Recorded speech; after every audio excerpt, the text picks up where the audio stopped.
And welcome back to LawTorials. My name is Alelion, and in today's video, we will be covering how to memorize the black letter law for the uniform bar exam.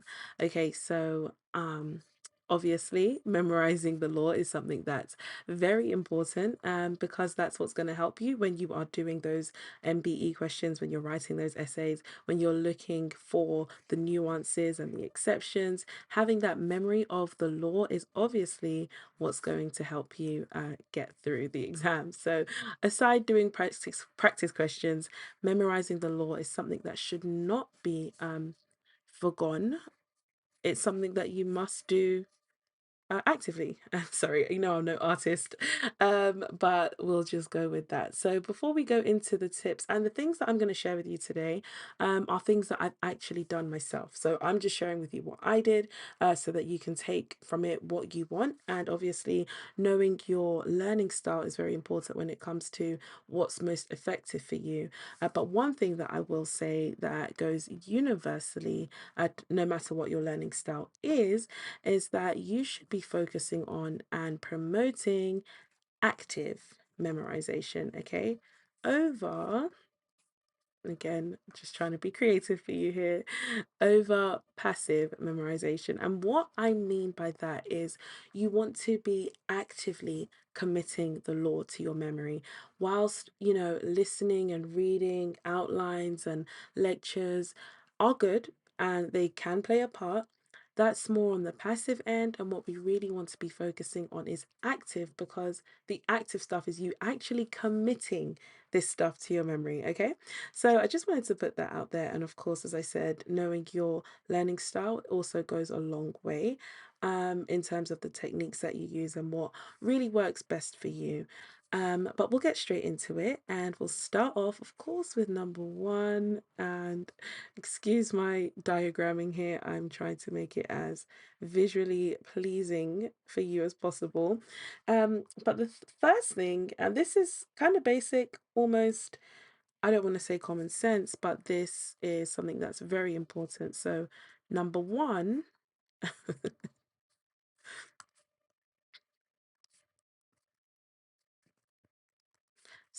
number one would be to make sure that you really understand the law. And I know I've said this before in a previous video, but it's because it's so important.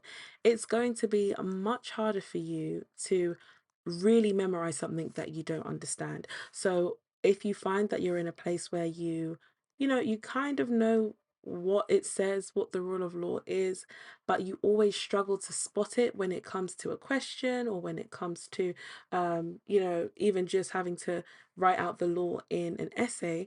You may find that if you just go back to the roots, okay, to make sure you really understand, and I'll put this here as a side note, don't be afraid, and I've also said this before, to go back to the roots, meaning go back to that outline, go back to a quick video, just so that you can really grasp that concept. And it's so much easier to regurgitate or recall something that you've learned, especially when you understand it. And I'm just going to draw some, these are supposed to be roots, and maybe, okay, so these are roots. Don't be afraid to go back to the roots is the main point, okay? Because having that foundational knowledge will really help. Imagine you were just, spitting out a bunch of law that meant nothing to you. It's going to be so much harder than something where you understand where and how it applies. That really does go a long way. It almost takes away that need to sit and memorize, because if you understand how a process works from A to Z, then it's going to be easier for you to talk about it and spot it when it comes up.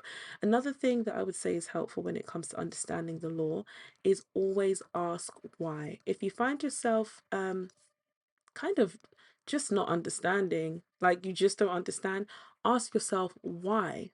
Why is this the law? Why is this the rule? How does it apply?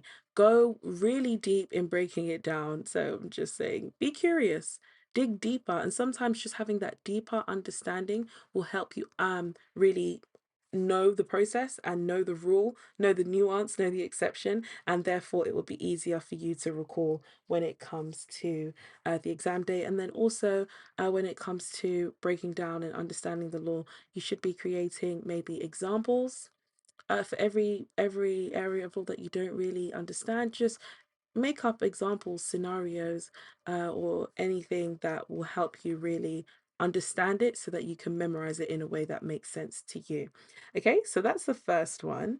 And then we'll move on to number two, which is also a very important rule. And again, when I was preparing this, I was thinking of, I went back step by step. What was it that I was doing when it was this close to the exam, where my memorization techniques were really on the ball? So the next thing I would say, which would be number two, is to organize the law into, I would say, manageable. So organize law into, I'm just going to say smaller chunks.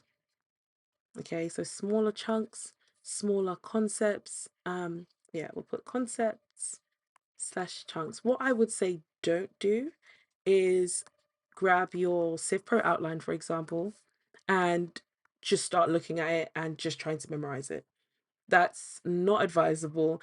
So maybe you should go topic by topic, and the topic is the smaller thing underneath the subject. So Civ Pro would be the subject, subject matter jurisdiction would be a topic, and you could go even further to even break it down rule by rule. And what I actually did was I went on to, and sorry, I know there's no uniformity in the colors here. What did I do over here? Okay, we're just going to stick to white.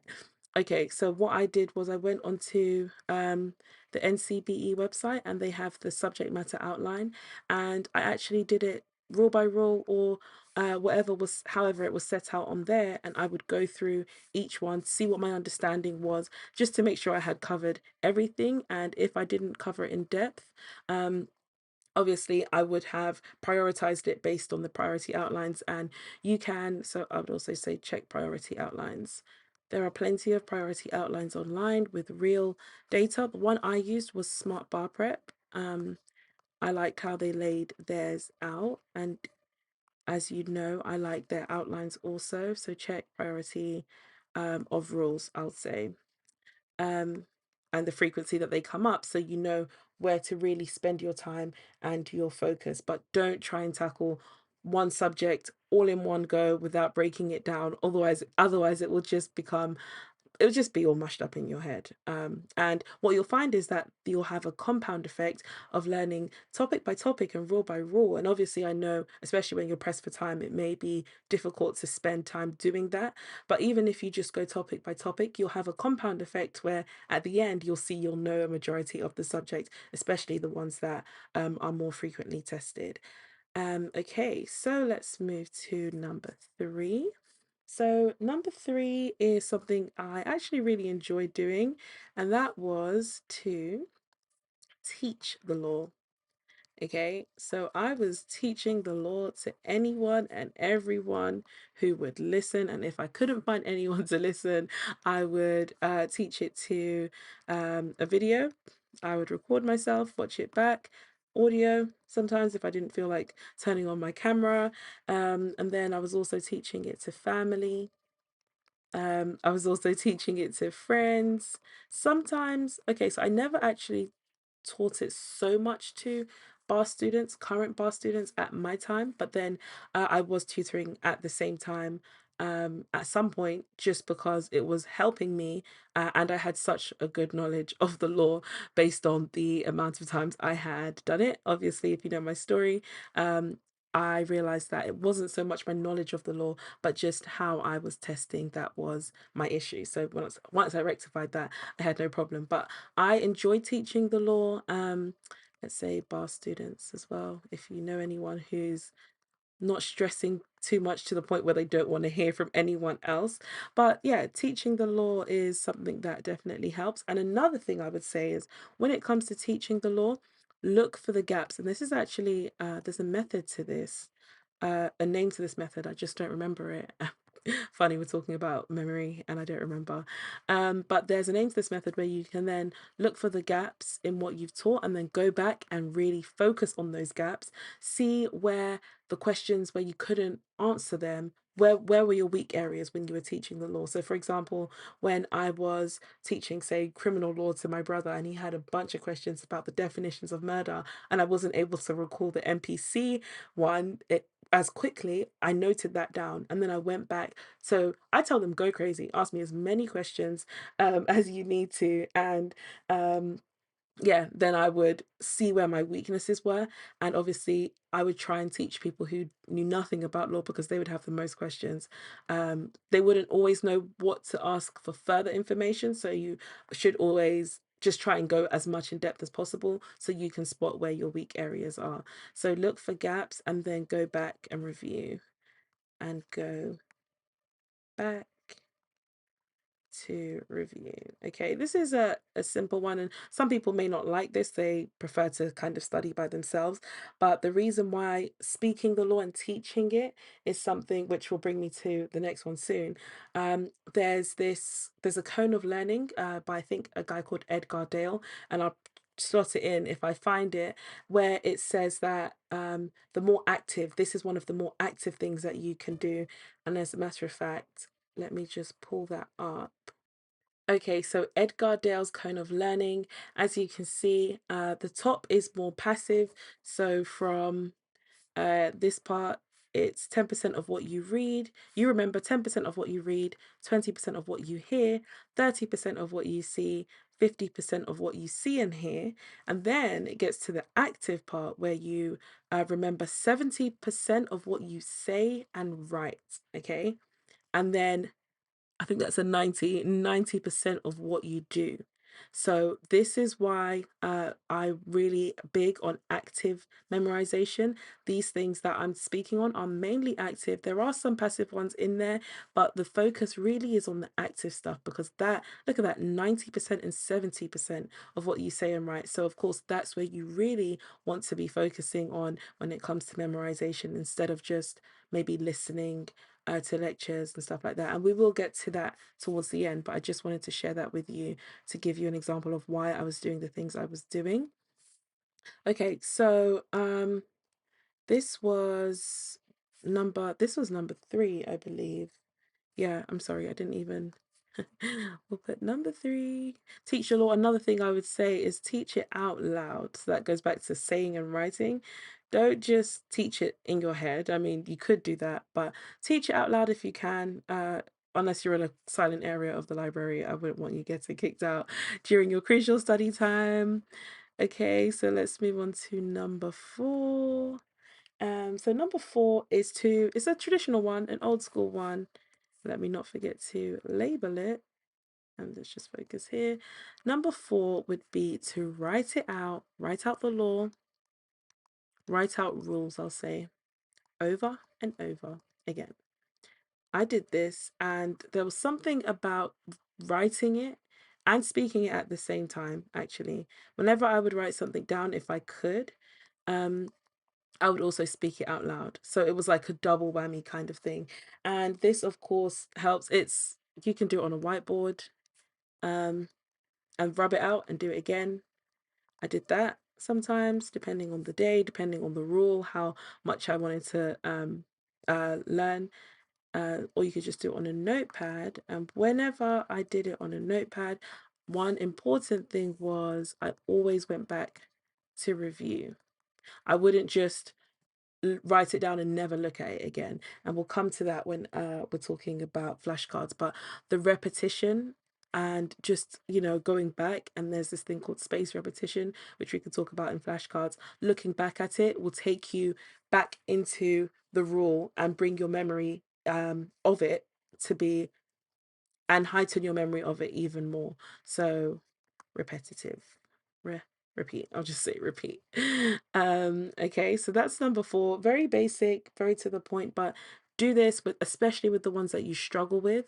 And I actually had a notebook of all the rules I used to get wrong, and I would have to write them out over and over. And then I had, at the end of it, I basically had a full book of rules that I didn't quite understand or would always get wrong. That I would look at over and over again, which really helped with my memorization of those rules again. So now let's move on to number 5. Okay, so number 5 is to make use of mnemonics. Mnemonics are very popular. Mnemonics. Sorry, it's always a funny one. I don't even know if that's absolutely right, but there we go. And you can either make your own. There are lots out there. So actually, you can look online. There are a lot of universal ones like My Legs for Statute of Frauds. Although I think for me, I did my gels because I use hair gel. I just preferred it for some reason. So look online, or you can make your own, or you can customize it, whatever works best for you. At the end of the day, these are for you to help commit them to your memory. So you want to make it something that you'll actually remember. If you find there's something that's not actually going to help you, it may be popular, but it's not. You're just struggling to remember it, or it doesn't really stick out to you, then you can make your own. And I wouldn't say spend ages making lots of these. And this does also go back to learning style.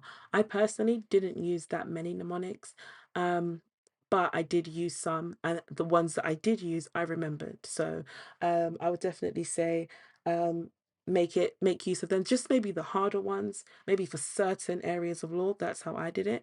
But definitely make use of mnemonics because they do make it easier for you. But again, it also does depend on your learning style and also what works best for you. Okay. So let's move on to number 6. And number 6 is something that is it kind of some of these do overlap. Um, but number 6 is association. And this is quite a broad one because there are a lot of different ways you can associate a rule of law with whatever it may be that you choose to associate it with. So for me, for example, I did a lot of association with places in my house because so places in your home or just places in general, actually, I'll put. Because, for example, in my bathroom, I had only criminal law procedure stuff. Okay. So I'm just going to say, e.g., bathroom. I had laminated some notes and stuck them in my bathroom. So I would think anytime I needed to recall something to do with criminal law procedure, I thought of what was written in my bathroom, or it would be on a certain part of the room by the mirror. It was civil procedure. Things that I struggled with more, I would put in places that I could see every single day. So then I was associating me standing in front of the mirror and then visualizing what I had seen in terms of subject matter jurisdiction or diversity jurisdiction. And I was able to recall that by association. That's one way to do it, and I know everyone kind of does it differently. But another way to use association is things like images, um, names, storyboards, stories even. You can associate, like make a story palace. I think that's what they're called. I personally never sat and did a whole story palace thing. I think that's what they're called. Only because I just didn't feel like making a whole story around civil procedure, or I just never felt like it. So personally, it's not something that I ever did. But another thing I did was I would associate rules of law with TV shows like in the legal field, Suits. Obviously, I know it's TV, so it's not always legally accurate. And they added a lot of their own drama to it, but there may have been certain scenarios or scenes that I would say, okay, so this is why it was hearsay in this case. And obviously, things like the Johnny Depp and Amber Heard trial, there were a lot of examples that you could associate. Well, this is why the judge overruled this. Not that we go so much into witness testimony, but things like evidence and hearsay and just understanding how it works in real life. And associating it. So you could say Suits, for example, or online trials. We don't televise our trials in the UK, but since a lot of states do televise, it's great to be able to look at that. As long as you don't get caught up in the actual trial and forget that you are simply memorizing, it's just something that you can link and associate it to help you remember that even better. Okay, so let's see how we're doing for space on my little board. Okay. Okay, so 7, 8, 9. Okay, we're just going to bring it out a little bit wider for number 7 so we can fit in 8, 9, and 10. So number 7 is a personal fave, and I believe um, a universal fave, which is flashcards. So, okay, let's do it like this and bring it around. So yeah, number 7 is the use of flashcards. Now, some people, I mean, the view tends to be quite varied when it comes to flashcards.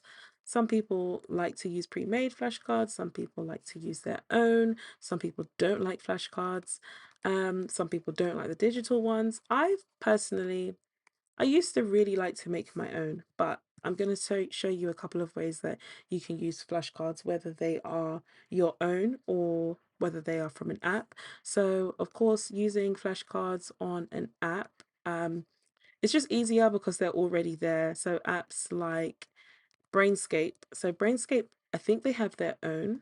Um, they have their own MBE, UPE flashcards, but then you've got other providers who also use it. And the thing with apps like Brainscape, they have technology that uses spaced repetition, which is something I mentioned earlier.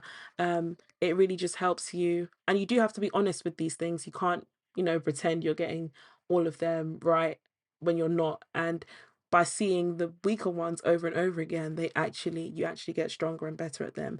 So do your research. If it's definitely not too late to jump into flashcards. But another thing I would say you could do if you're not at the place where you want to start a whole new flashcard app or journey right now, what I would say you could do is write your own, but only for certain things. So make flashcards. So for key areas of law that you struggle with, key areas, you can make your own. Or when there's a concept that you want to remember, just turn it into a flashcard. Flashcards don't, again, they're not one size fits all. Flashcards don't have to be a whole set. I used to feel like if I was making flashcards, I would need to make it for everything. It had to be organized, so I had a full set of flashcards. But then what I found I would do was put in too much information. It would just, and I would never look at them again because I never wanted to read them again after how long I spent making them, which I know is counterintuitive, but that's what happened. It ended up being counterproductive and it just backfired. So you can make your own just for the ones that you need. You can tailor it to whatever you need. It doesn't have to be the whole of the MBE subject matter or the whole of the UBE subject matter in flashcards, especially towards the end. Just focus on the key areas and then your weak areas or things that you really need to commit to your memory. Okay, so flashcards are definitely great, and you can use. I like flashcards for the times when I was on the train and I still couldn't stop thinking about bar prep. So I whipped out my flashcards and it would make me feel better. I would feel it just gave me that continuous sense of rewarding myself for doing extra work and getting questions right. And then realizing it also kind of kept me in check. I was like, okay, so I don't know this. I need to know this. And it just helped keep me on track. Okay, so that's flashcards. Number 8, this one, it sort of ties in with number 9, but it's a little bit different. So I'm going to word it as okay, so number 8 is looking at practice questions for reference. This kind of comes in, and let me do it like this. I told you guys I'm no artist. I don't really know what I'm doing here with these arrows. But the important thing is information is getting out there. So number 8 is the use of practice questions. But oh wait, sorry.